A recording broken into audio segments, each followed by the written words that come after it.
shot. He scores! And the Ballers win! Helena is no longer undefeated! I'm not superstitious, but I am a little stitious. Barons win! Barons win! Cody Jansen stopped 92 out of 95 shots, including a penalty shot in overtime. Somehow he still only wound up the third star of the game. You like that? Jansen has a heart. You're smoking crack!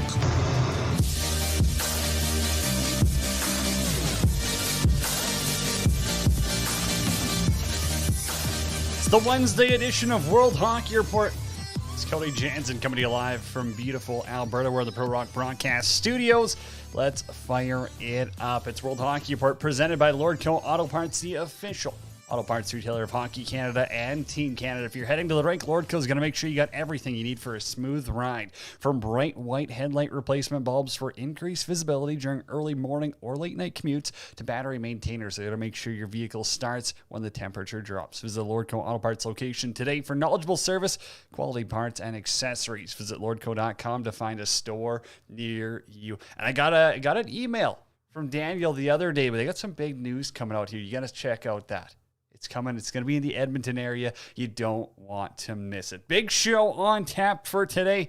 You guys already know what it is. Follow us on Twitter at World Hockey RPT. I'm there at Janner31_, and we want you to join the conversation. So much to get to. If you got questions, ask them. Join them in the chat right now. Watch on 12 Ounce Sports, Facebook, Twitter, YouTube, wherever you feel like watching, honestly. Jump in the chat. I want to know your thoughts on the Blackhawks situation. I want to know your thoughts on the PK Subban Slewfoot Fest that's going on. I want to know your thoughts on the dumpster fire Leafs. Everything is on the table if you join the conversation. Today on the show, at about 12:40-ish, we'll get Matt Nafon from the Centennial. If you're a long time World Hockey Report fan, everyone knows Nate. He's the goalie guy, and we've got some hot takes, too. So we're going to get him on. Mario Tirabasi's coming on from Bleacher Nation Blackhawks. That's in about 15 minutes. But first, we'll snap it over to Ontario for the lonely Flyers fan in Canada. It's Zach Medeiros joining us here.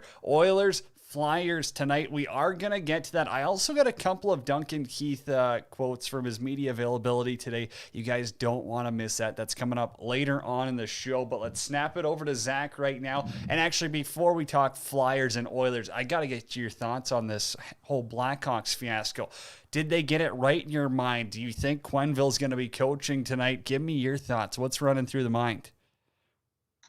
Oh, man, I don't know. It's a pretty sticky situation. There's not really much to say on it. It's a pretty personal matter at that. All I will say is that any coach, any upper management that was involved in that team, that when it took place back in 2010, shouldn't be coaching or have any place in management in the NHL.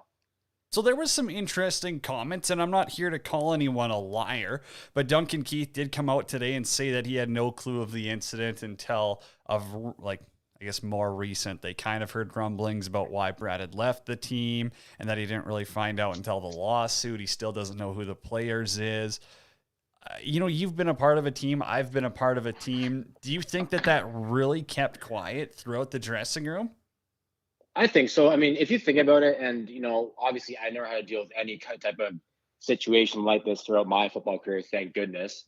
I'll get that out of the way first of all. But, when you're on a Stanley Cup run, just like I was on a Grey Cup run back in 2016, all the outside noise, and I don't really want to call this outside noise, but obviously they had more important things to kind of worry about at that time, right? So I think management probably did a really good job just kind of sweeping this under the rug, because at the end of the day, they ended up being my Flyers at the end of the day in that 2010 Cup final. So I think the management probably did a really good job to keep that away from the players, just to keep any distraction of kind of getting in the locker room there. And then, like Stan Bowman said, I think he was made aware of it throughout the year, and he relied on whoever the hierarchy was at that time to kind of take care of it. And to his knowledge, I guess to this day, he thought it was taken care of in a appropriate manner, and it wasn't. And that's kind of on him too. Like, he was the GM at the time, and he needed to make sure that the right course of action was dealt with at that time, and it simply wasn't. So And it was interesting at not how long it took, because obviously there's such, in-depth pieces that need to go in here.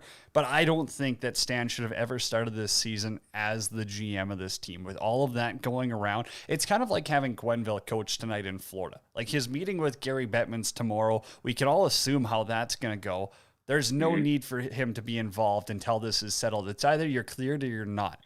This isn't just a gray zone game where we'll keep people employed because they've been around for a long time. I think the NHL really needs to put a fist down on this one. Yeah, I agree. And you know what?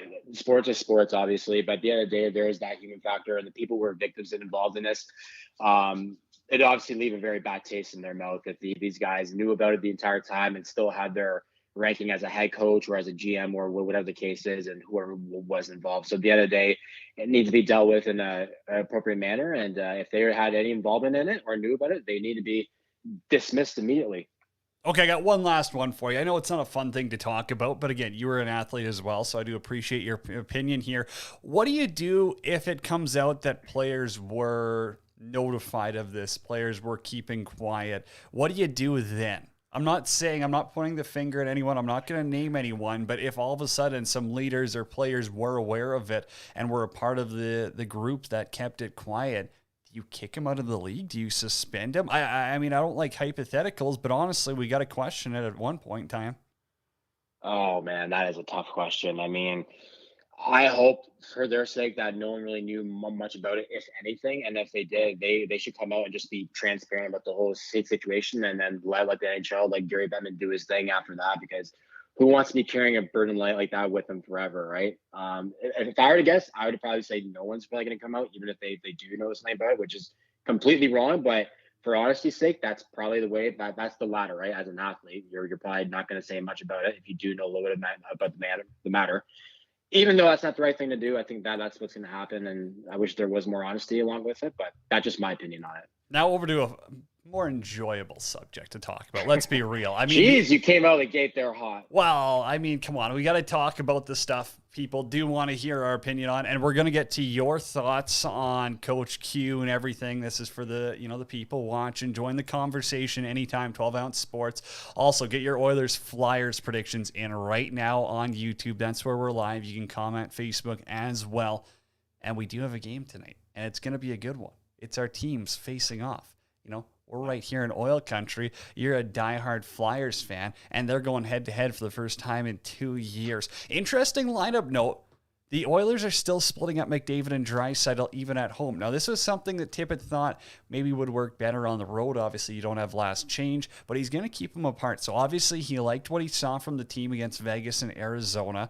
Will be an interesting one. You have to assume Carter Hart gets the start, being a Sherwood Park kid, playing in Edmonton, getting to play in front of fans, all that fun stuff. A lot of pressure goes on him. What are you looking forward to watching here, Zach? And you got a prediction? Yeah, I think the Flyers are going to win. I mean, if you're asking me, I'm going to be biased here, of course, but I think at the end of the day, and you're not going to agree with this, but Flyers have the overall better team. I will say this, if they get in penalty trouble early on, I think I saw a stat the other day where Edmonton is off to a ridiculous start on the power play. I think they're clipping at 50% just about. So, I mean, the last game that they play against Florida, the two unbeaten teams in the league right now, they're in the penalty box 7 times. And luckily, they're able to kill that penalty 6 out of 7. But if they run into penalty trouble again, I'm thinking they're not going to have that kind of luck against the Oilers, especially with McDavid and Draisaitl on that top unit. So they got to stay out of penalty. They have to stay out of the box. That's just plain and simple. And take care of that first line. I think Ryan Ellis is back in the lineup tonight, so it's always nice getting your best D-man back. But Oilers, listen, they have a great team. I think they're off to a very fast start here, but it's the same Oilers as it was 2, 3, 4 years ago. They have the best top 2 players in the world, but there's a reason why they've only been to the second round once since then. So you're not convinced they're going to go 82-0 this season? No.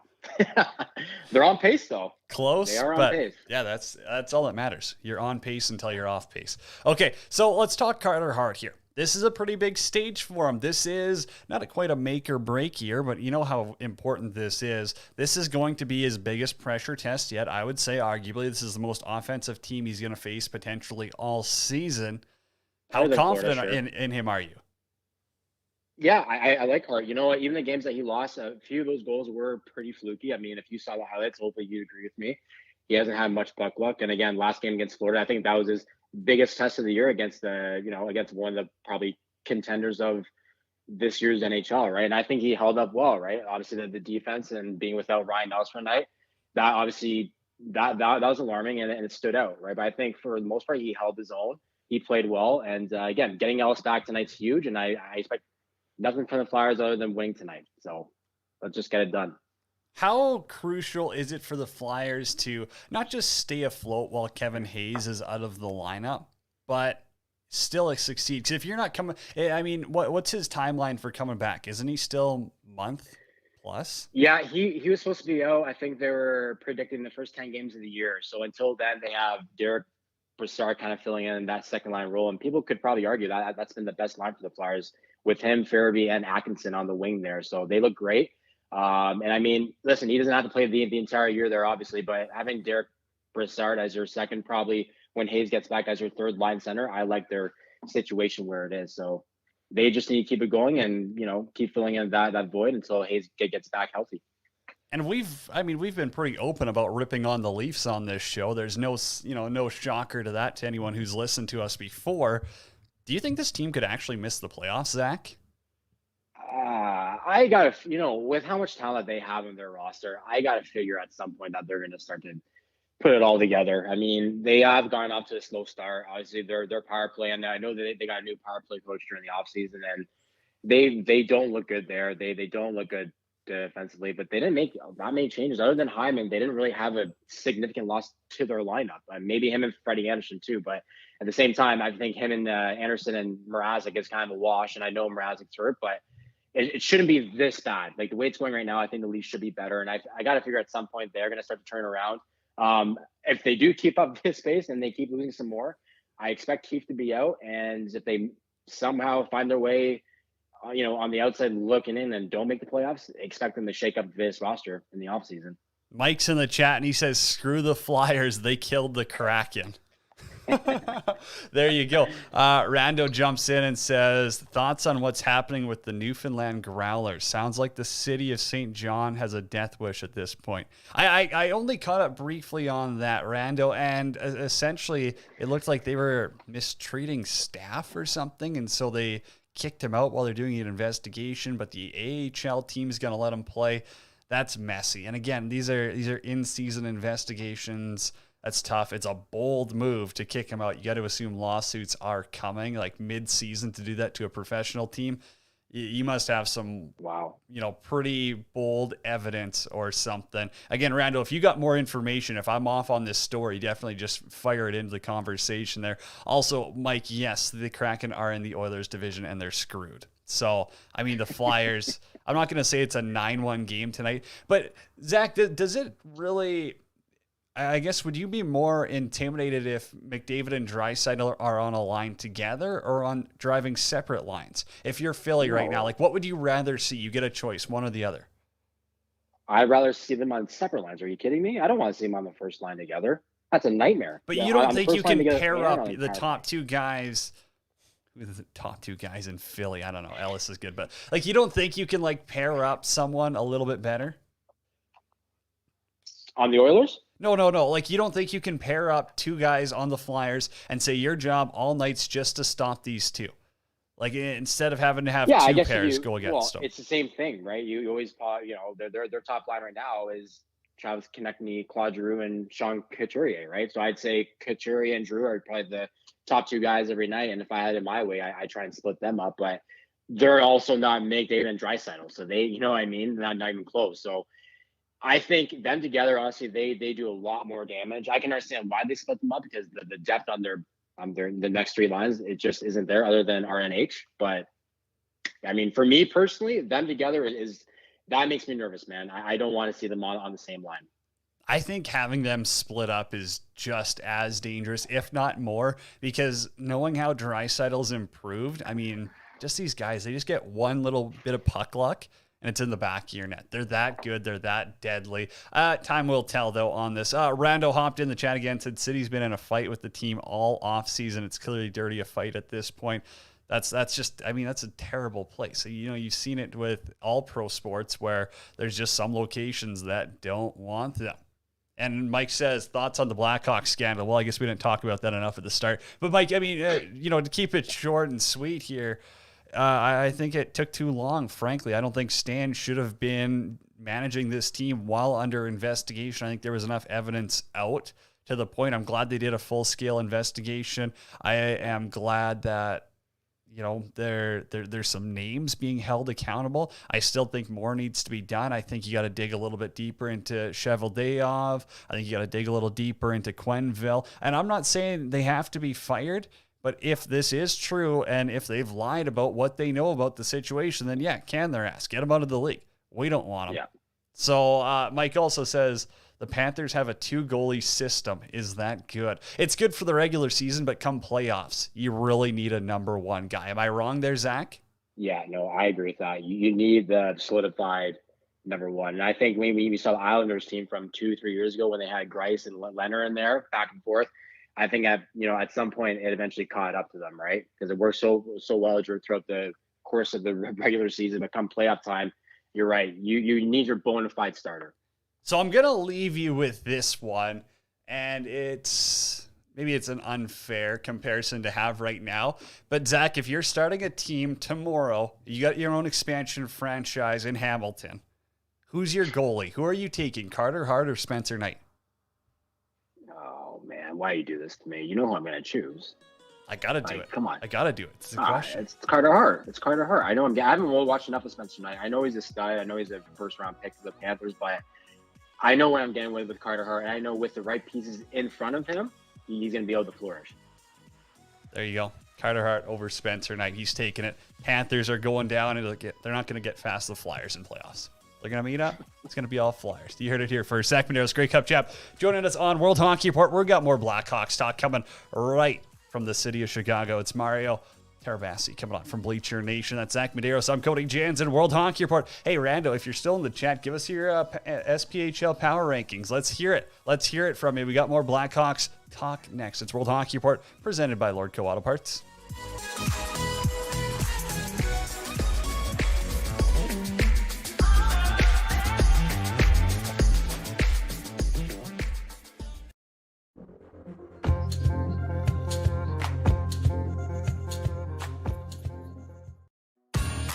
World Hockey Report is partnering with Sports Travel Tours to bring you some incredible trips to watch hockey around the world. Sports Travel Tours has been creating hockey trips and tours since 1998. They've sent customers to the Winter Olympics, World Championships, every team in the NHL, as well as the KHL in Russia. And now, for the first time, they've been appointed official tour supplier to the Spengler Cup in Switzerland. As you all know, the Spengler Cup is the world's oldest invitational hockey tournament, set in the stunning mountains of Davos. It's also the best way to spend the time in between Christmas and New Year's. So, cheer on Team Canada in Davos this year with Sports Travel Tours exclusive packages. For information and to book, go to sportstraveltours.com. That's sportstraveltours.com and sign up to get exclusive discounts and trip priority.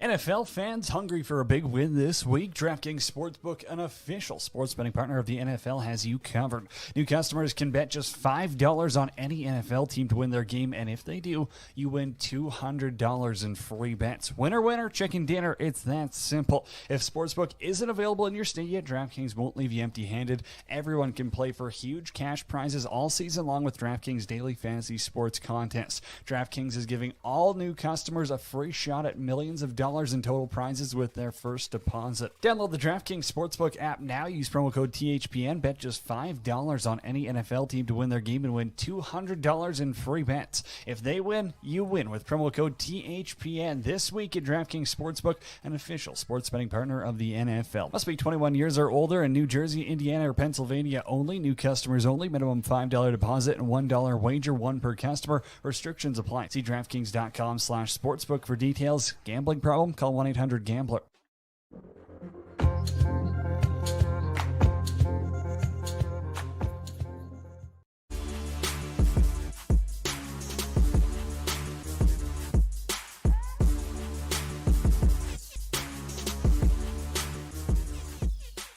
What we do here is go back.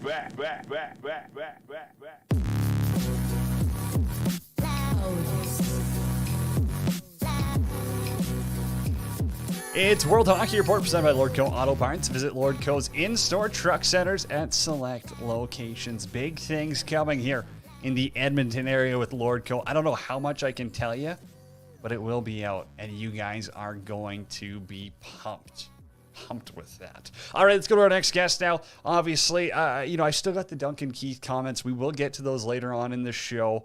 I'm telling you, you want to hear this. He talked to the media earlier today here in Edmonton. Had some interesting things to say, but let's snap it down south. Mario Tirabassi joins us from Bleacher Nation. He covers the Blackhawks down there.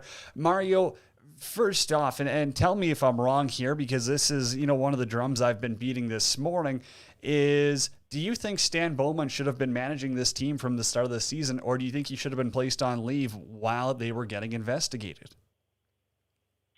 Yeah, I think he should. I don't think he should have been running the team while he's being investigated like that. I don't think you let a guy who is so deeply involved in that investigation and in what they were looking into.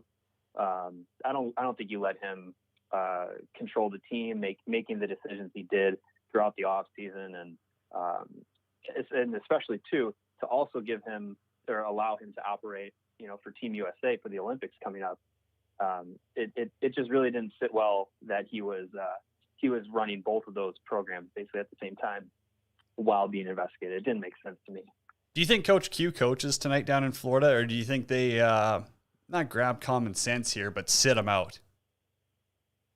I think the last I saw, he is going to, he's expected to coach, and then he's going to talk with Gary Bettman tomorrow. So, I'm not shocked that he's going to be allowed to coach this game tonight, and I don't think, I don't think he should be. I think, a lot of the people that are still working in hockey that are, mentioned in the investigation and have been, a big part of this whole story should, especially now since the findings have been made public. I think, they should be put on leave or be outright fired, whatever it has to be, in reaction to what the hockey world is dealing with right now with this story. Mike Thompson, the conversation here, has said NHL's mishandled this for sure. Rando gave his SPHL power rankings. We'll get to those a little bit later on, Rando. So when it comes down to former players speaking on this, Mario, like a Duncan Keith, who came out to the media today and said, I didn't have any knowledge of this until, the season after. I didn't have, more details till the actual lawsuit came out. Do you believe him? I don't need to put you on the hot seat here and make a decision in court, but do you believe that these players might have actually been left in the dark when it comes to what's actually what was actually happening there? It depends on, what kind of experiences you think, the kind of culture of the locker room is like. You hear things, I didn't play at sports at high levels, but, I've been in locker rooms and in the high school range, and, you tell stories, you hear things, and things get around. I think, as in the professional ranks, it's pretty much the same thing. In the investigation, I think it was reported that 6 players said that they testified that they didn't have any knowledge until the reports came out, and I think another 6 said that they hadn't heard about anything until after Aldrich was removed from the team following the conclusion of the Stanley Cup playoffs. So, it's I guess it's who you want to believe. I find it hard to, especially with the the incidents that are reported that, this player, John Doe, was harassed during practice while with the Blackhawks. And then years later, this incident, this rumor followed him to, around for the rest of his career. And he was still being harassed about it a few years later. I find it very hard to believe that players had not heard, even just, hearsay rumor that something may have happened. So, I find it, hard to believe that, especially prominent players like Duncan Keith and Jonathan Toews, he spoke this summer and said that he hadn't heard about any of these incidents or rumors until after Aldrich had left. He was captain of that team. So I find it hard to believe that, most of the players didn't know a little bit of something at the time. MK80HD hops in the conversation here, says WFT scandal, Washington football team there, Blackhawks, NWSL. Is this a bigger problem in major sports, sweeping stuff under the rug? Now, Mario, I mean, you work for Bleacher Nation. Obviously, you guys cover all sports there. Do you think this is a pro sports issue where winning, obviously, is taking a bigger priority than, say, human rights and, real human issues here? Yeah, I don't think this is exclusive to hockey. I think, for sports, I think society as a whole has a hard time dealing with and discussing matters of sexual assault. And I think a lot of times, trying to keep things quiet and keep things hush is the knee-jerk reaction. It's very hard in situations like that to, in a lot of situations, it's the right thing is usually the more difficult thing. And in these cases, the right thing is the more honest thing. And a lot of times, people's lives and jobs and money is on the line. So, I think we have a lot of progress made in sports about, talking about these kinds of issues, but a lot more has to be made. And so, no, I don't think it's obviously not the right way to manage these kinds of situations. You always want to, you always want to believe the victims and the survivors, and you always want to make sure that you follow through on any kind of allegation of this magnitude, and make sure that things are you get the full story before moving on and saying, well, especially in the Blackhawks case where it was like, oh, we'll handle it. It seems like everyone in the front office kind of passed the blame down the line, saying, oh, I told so and so I figured they would figure it out. Even Stan Bowman in his statement that he released after resigning from the team said that he had told John McDonough at the time and figured that John McDonough was going to take care of it. At some point, I think we have to get beyond the I told so and so and figured it would be handled. If you're involved in it and you want to be able to follow through with it, as far as making sure things are taken care of the way they need to be. So I know it's a roundabout answer, but I think there has been progress made, but it's still obviously a major issue. And I think hopefully this case can be, a silver lining, can be an example of how not to do things and how organizations can be better moving forward. Yeah, there's definitely a step, something's got to flip around here. Mario Tirabassi, my guest from Bleacher Nation, Mike's in the chat, says, it reminds me of billionaire politicians hanging with Harvey Weinstein. All this money, it's scary what's actually hidden for us. Does this jeopardize the Chicago Cubs?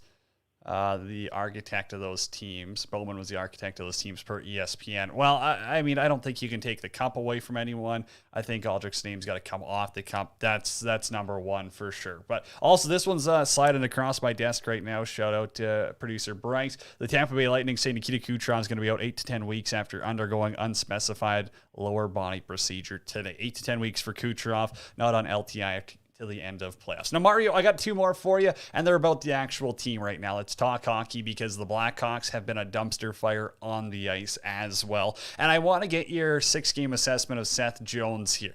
Obviously, it's a rough start. It can't get much worse than this. Do you still see some potential here? Are you pissed off about the move, or do you think they got a chance to turn this thing around on the ice? I mean, there's a lot of new faces with the Blackhawks trying to find their footing to start this season, and Seth Jones is obviously one of them.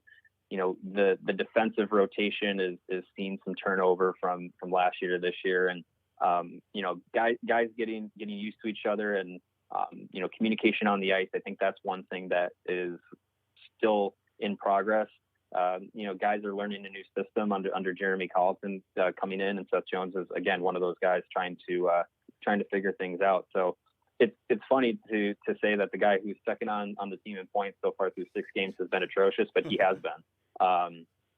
and it's I like to believe that he has played at a high level before. We've seen that, but we haven't seen it at recent enough to believe that a quick turnaround is coming. So hopefully hopefully the team can start to find some chemistry here and turn things around. But it's been bad, and knowing the contract that he signed coming over here, the extension, it's not a good feeling. Mike wants to know, in your opinion, how far away is Chicago from a cup run? Very far. Very far. I mean, if these 6 games with a new look to the team that was supposed to be on the cusp of battling for a playoff position. Some people had them finishing in a wild card spot, or even in the top, somewhere in the top 3 of the Central. For them to come out this flat and be just look this bad, it doesn't look like it's going in the right direction. And I think the investigation obviously loomed over the team, probably both on the ice and off the ice. I think getting some resolution with that and maybe be able to move forward a little bit within that story can help the team maybe move on in their minds as well. Obviously now now that Stan Bowman has left the team, the next target I think for fans is Jeremy Colleton, and if they don't turn things around soon, I think he might be the next one to be out the door. And I think we've seen enough of him as a coach. The talking point continues to be, well, he hasn't had a full off season. He hasn't had a full regular season, all these things. He's coached over 200 NHL games. We know who he is as a coach now. And I think it's pretty evident that it's just not good enough. I think the Blackhawks roster is too talented to be playing this badly. So I think things need to change before we actually talk seriously about this team being contenders for anything more than a playoff appearance. Now, for my opinion, and we don't have to get into there's so many things we could have dove into. The whole Colleton situation, I do think that could be a mess. I just don't know if there's a suitable replacement for him at this time. But also, the Blackhawks are kind of a team, and we saw it firsthand up here in Edmonton when he got into the bubble, right? Is that if Chicago gets into the playoffs, I could see them making a sneaky run. I don't know. They just seem to have some of those guys. Rando says the Blackhawks are their own worst enemy. Mike says, good point on the distraction, Mario. I got one last one for you, and it's because he's a NORPAC guy. What's your thoughts on Tyler Johnson so far this year? I mean, hey, friend of the show, awesome guy, but what's your thoughts on him? I mean, be brutally honest here with me. You think he's going to take another step forward in his career? Does he have a chance to go back to where he was playing when he was with Tampa in the Stanley Cup final? Yeah, I've liked what I've seen from Tyler Johnson so far. He's been kind of thrust into a more prominent role with this team than he was in Tampa, just because Tampa's, just got so deep with talent that, Johnson, after he had a few breakout seasons early on, kind of got knocked down the lineup a little bit. But I've liked what I've seen from him so far. I think, his experience with Tampa, playing, so many meaningful games, playing with so many, great players and in a winning atmosphere, I think for this Blackhawks team is good to have him on. And yeah, I like his versatility. I like his work ethic, and I think he's able to play around the lineup, which is something, that versatility I think is something that, every team likes to have. So I would love to see him, get more, get back to a little bit of the level that he used to have, or that he showed early on in his career. And I think he has an opportunity in Chicago to do that because of the difference in lineup. So yeah, I've liked it so far. Mario, I've taken way more of your time than I promised I would. Thank you so much, man. We're going to have to connect down the road. You were awesome. Thanks again, though. Yeah, no problem. Thanks for having me on. Mario Tirabassi right there from Bleacher Nation, my guest on World Hockey Report. Some interesting thoughts on the Chicago Blackhawks. Now, I want to know yours. Join the conversation because I guarantee you, I know we are. We're going to get into it with our next guest, Matt Nate from the Centennial Podcast. He's going to join, and I know he's got thoughts. If you follow him on Twitter at Matt Nate, the spicy takes are there. And we are going to dive into it. I want to know your thoughts as well. Rando, your SPHL rankings, those aren't lost. We'll get to those. But I'm going to play this Duncan Keith clip for you. Well, He's talking to the media earlier today, and this was his comment on not knowing, about the situation, to be frank. I didn't know anything. My time at the, in those playoffs, thinking back, my whole focus was right in the moment, doing what we had to do as a team, as a group, and as one of the leaders on that team. We had many leaders, and our focus was trying to win hockey games and win in the playoffs. And I know there was talk that, players knew, and maybe some guys did know, but not everybody knew. And, maybe that's hard for people to understand, but that's the truth. Not everybody knew, and I didn't know what that was happening, and that those things happened to that person. Obviously, everyone's got their own truths, and that's Duncan Keith right there. Here's a snippet from an interview from TSN. I believe it was Rick Westhead who did it. I mean, great job. You got to tip your hat to him. You got to tip your hat to Katie Strang, all of those who do the digging here. I mean, that's just real journalism down to the core. Brent Sopel played 22 games for the Hawks during that 2010 run, said the Blackhawks locker room was abuzz with discussion about Aldrich during the 2010 Western Conference Finals. After then, skills coach Paul Vincent asked Blackhawks management during a meeting in San Jose to report Aldrich's alleged sexual assault of two players that season to police. And he said, I'd say pretty much every player said, holy shit, and was shocked by it. We were all in the same dressing room. It was something that was discussed for at least 2 or 3 days. Then head coach Joel Quenneville was in the same office as Aldrich. We heard about it. That's from Sopel. He was on the team. Again, everyone's going to have different recollections. It's 11 years ago now. But end of the day, I think the truth, when it comes off, when the heads roll that are appropriate for it, if it's players, if it's management, you just hope that those people are held accountable, because that's what we need to do. That's how you're going to make hockey a better place. That's how you're going to make pro sports a better place, is to hold them accountable. And if Quenneville's lying, if Cheveldayoff's lying, if Bergevin had any involvement in it, you got to hold them accountable. Until then, things are going to stay the same. We're going to dive into it with Matt Naif, though, next. He's off of the Centennial podcast. And yes, we are going to talk Hawks, but there's also going to be some fun stuff. We'll talk goalie gear, everything else. He's coming up next. It's World Hockey Report. I'm Cody Jansen, and we're presented by Lord Co Auto Parts.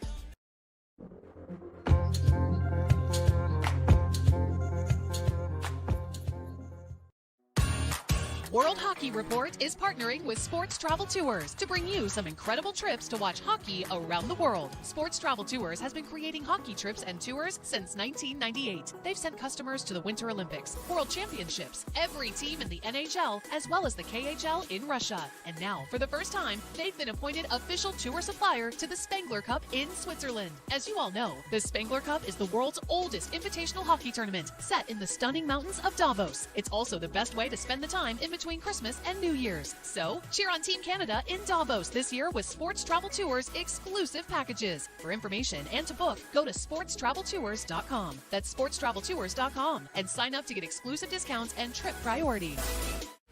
NFL fans hungry for a big win this week? DraftKings Sportsbook, an official sports betting partner of the NFL, has you covered. New customers can bet just $5 on any NFL team to win their game, and if they do, you win $200 in free bets. Winner, winner, chicken dinner. It's that simple. If Sportsbook isn't available in your state yet, DraftKings won't leave you empty-handed. Everyone can play for huge cash prizes all season long with DraftKings Daily Fantasy Sports Contests. DraftKings is giving all new customers a free shot at millions of dollars in total prizes with their first deposit. Download the DraftKings Sportsbook app now. Use promo code THPN. Bet just $5 on any NFL team to win their game and win $200 in free bets. If they win, you win with promo code THPN this week at DraftKings Sportsbook, an official sports betting partner of the NFL. Must be 21 years or older in New Jersey, Indiana, or Pennsylvania only. New customers only. Minimum $5 deposit and $1 wager, one per customer. Restrictions apply. See DraftKings.com/sportsbook for details. Gambling problem? Call 1-800-GAMBLER.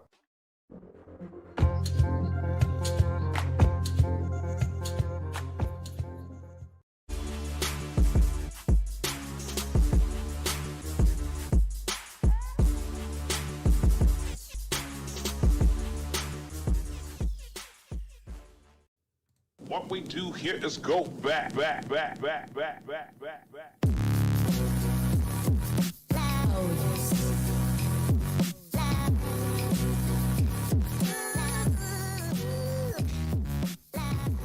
Final segment on this Wednesday, October 27th. It's Cody Jansen, World Hockey Report, presented by Lordco Auto Parts. Find a store near you at lordco.com. We're coming to you live from the Pro Rock Broadcast Studios in beautiful Alberta. Follow me on Twitter at Janner31_ and the show at World Hockey RPT. You can join the conversation anytime if you got questions for our next guest. Matinee from the Centennial Podcast joins us.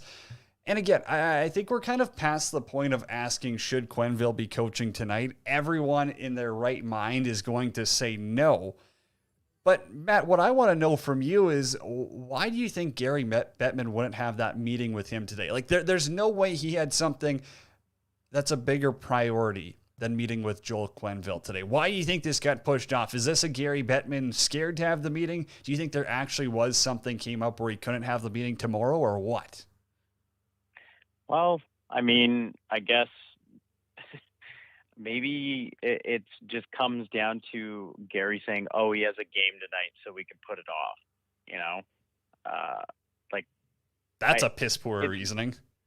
I completely agree. I think right from the get go, as we've seen, the NHL has mishandled this really, like to the nth degree. It's terrible. And to fine the Blackhawks only $2 million is atrocious, and it just kind of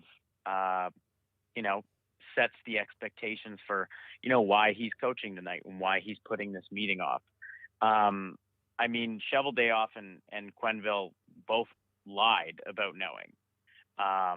And Quenneville was asked about it today and stuck by his guns that he only learned about it this summer, even though in the report, like a legal report, it says that he was in the room when they found out. So he just keeps digging himself a bigger hole. It's a bummer because I did like Quenneville up until yesterday. To put a championship above the well-being of one of your players is despicable to me. And Quenneville signed off on one of his employee review forms. He said he was an integral part of the machine and all that, and signed off on it. But that was after the season was done, so he still knew about it. And nothing was said. And then, but I mean, if we're looking at how things have been handled, look at what Stan Bowman did. He gave one of the most cop out statements I've ever seen, basically blaming his superior when, to me, the buck stops at him. But, that's why the guy has no backbone. He'll never work another day in hockey, and odds are Quenneville and Cheveldayoff's days are numbered. I think that's a fair statement. Now, you brought up the fine, and this is something I haven't dove into, so I did want to get your thoughts on it as well. I agree, $2 million is a joke. It's a drop in the bucket to an NHL team, to a bunch of billionaires. What would have been an appropriate fine, or is there an appropriate fine? And here, I'm just going to throw something at you. Would a Blackhawks fine / donation of $10 million to a sexual assault foundation that helps people who are sexually assaulted, would that have been considered acceptable? Where do you draw the line? Because honestly, that's a question I'm interested in hearing your answer on. It's definitely hard to quantify something like this, because you can't put a price on the detriment of a situation like this causing somebody. We saw with the Arizona Coyotes, they got fined, and however much that was. I think it was a draft pick. for working out NHL players or NHL prospects. I just wanted to check and see what the Houston Astros got for cheating, and they got $5 million as well as their first and second round draft picks in both 2020 and 2021. I think on the hockey operations side, that would have been a good start. I think anybody who knew about that situation should probably have their name off the Stanley Cup for that year. Probably? Yeah. No, they should. Absolutely. I think 10 million is also a good start. And then subsequent years since then, I'd probably say, 2 million a year for however long this has been covered up. So that's what, 11 years. So I don't know if there's a bigger black mark in hockey other than yesterday. That was the biggest. That was the biggest cover-up / detriment you'll see to the NHL. And I think one of the things that needs to be remembered is Bill Guerin is also under investigation for covering up a sexual assault in the Pittsburgh organization. And if more than just him knew about it, oh boy. I think the one with Bill Guerin, and sorry for cutting you off here, but I do believe in, I was talking with someone from Minnesota about this yesterday. I should remember this, but I believe that actually went through court and they pretty much said that Bill Guerin took the appropriate steps. Now, don't quote me on that verbatim, but I know he is being still investigated. I believe there was new details that came out or something like that, which is why they reopened it. But I believe the first time around he was cleared. Okay. Well, that's what I think. But no, I agree. Still, hey, if you're under investigation, not a chance you should be coaching the American team. You shouldn't be behind, or involved with an NHL team. No, if you're under investigation, there is no better time for a suspension or, leave of absence. That's when that should be used. Yep. And the NHL does not come down hard and hasn't come down hard enough on this sort of stuff. An owner of the LA Clippers made racist remarks and was forced to sell his NBA team. That is the proper way of going about things. Yep. You had a coach sexually assault a player under your noses, and the NHL slaps you with a $2 million fine. That's pathetic. It's a joke. And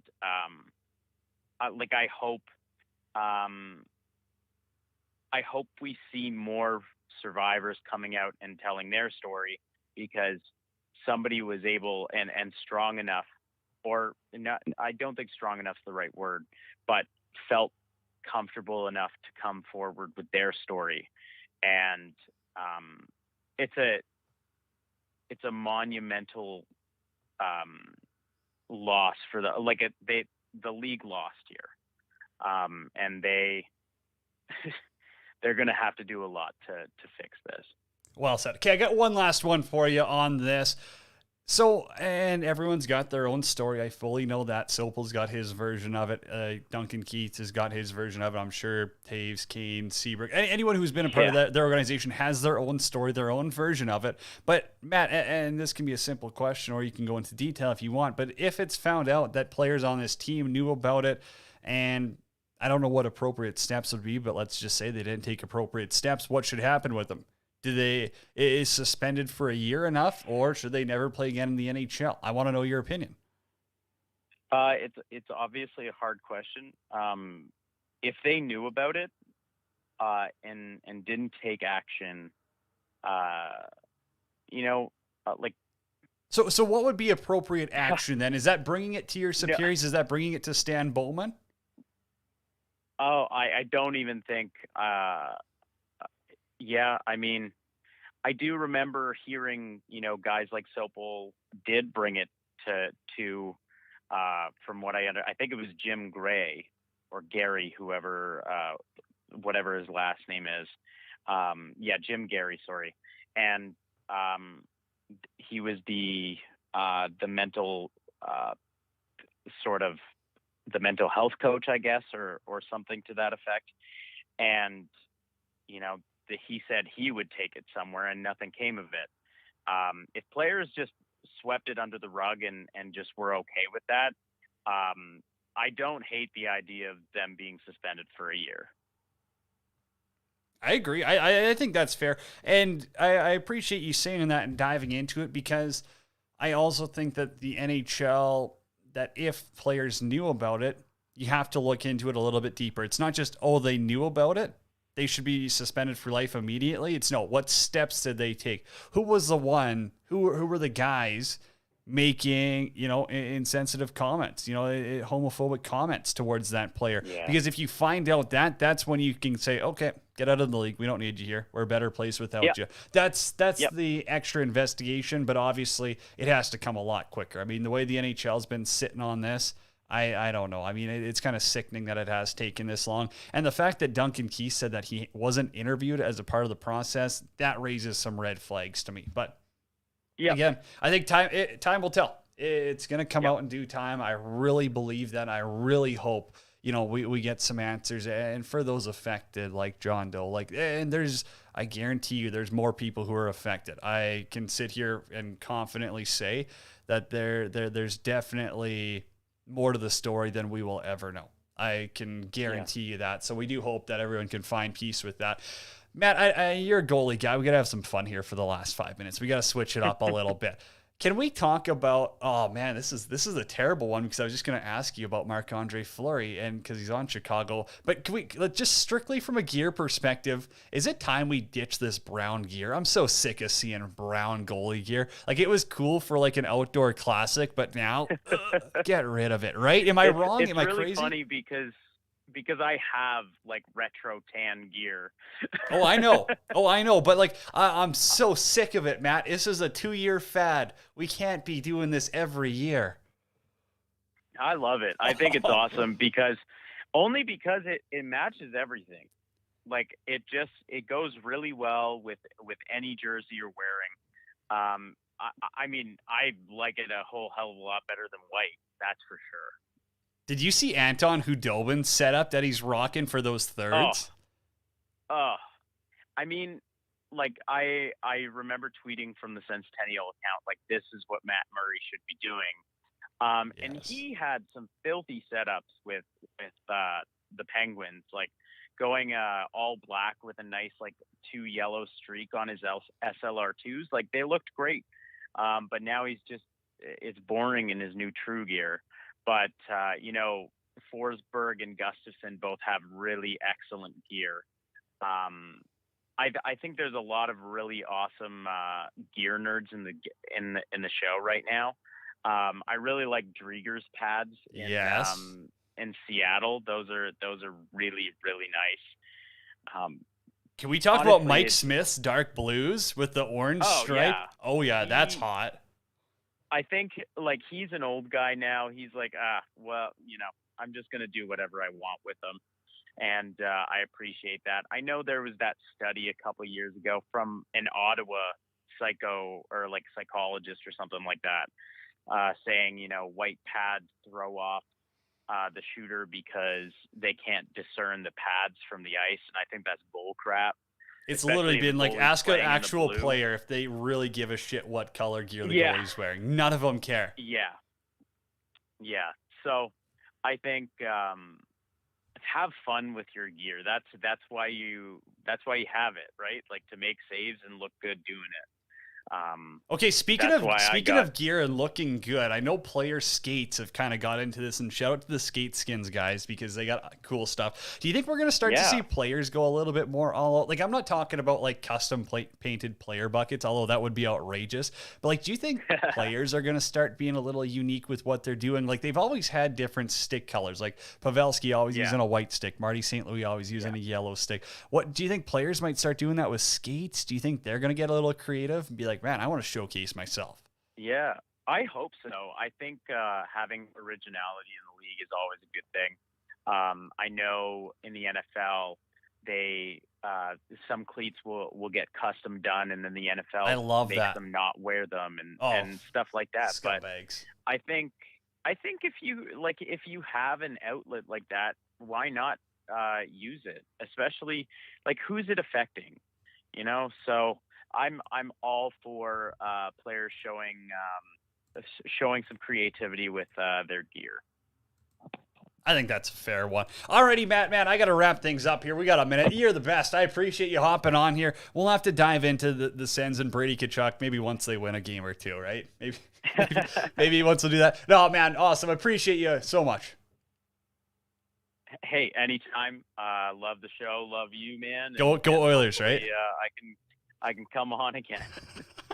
You're the best. Right there, Matt Ney from the Centennial Podcast joining me on World Hockey Report. Quick, I'm going to get to this Duncan Keith one here, and it's just on the situation, but also this is breaking. Gary Bettman, he's going to be meeting with Kevin Cheveldayoff on Monday. Again, that's too long. That's too long. That's almost a week away. That's embarrassing on the timeline standard. Okay, we don't actually have time for this last Duncan Keith one, but essentially, Duncan Keith kind of came out and said, hey, you know, I feel for them, but honestly, he doesn't know who John Doe is in this situation. So, believe him or not, I think the truth will come out at one point in time. Huge thanks to our guests, though, today. Zach Medeiros, Mario Tirabassi, and Matt Neef. Bleacher Report, Centennial Podcast, and of course, Medeiros is a Grey Cup champ. He'll let you know that a few times. Oilers, Flyers, tonight, 8 o'clock, Rogers Place. Go check it out if you can. Support the Oilers if you're in the region. The Calgary Flames, we didn't talk about them too much, but tomorrow we are going to dive into it as well. Rob Reese is going to come on. Let's talk fantasy hockey. How's your team looking? Fantasy Hockey Talk, that is coming up tomorrow, and the open line. We want to hear from you. Join the conversation. All that gets underway tomorrow. Same time, same place. Huge thanks to everyone who makes this show possible. The Hockey Podcast Network, where you can download the pod on Lordco Auto Parts, DraftKings, use promo code THPN, Sports Travel Tours, and Pro Rock Hockey Sticks. I'm Cody Jansen. Until next week. I guess tomorrow. Not next week yet. It's not Thursday. Everyone be kind. Be better.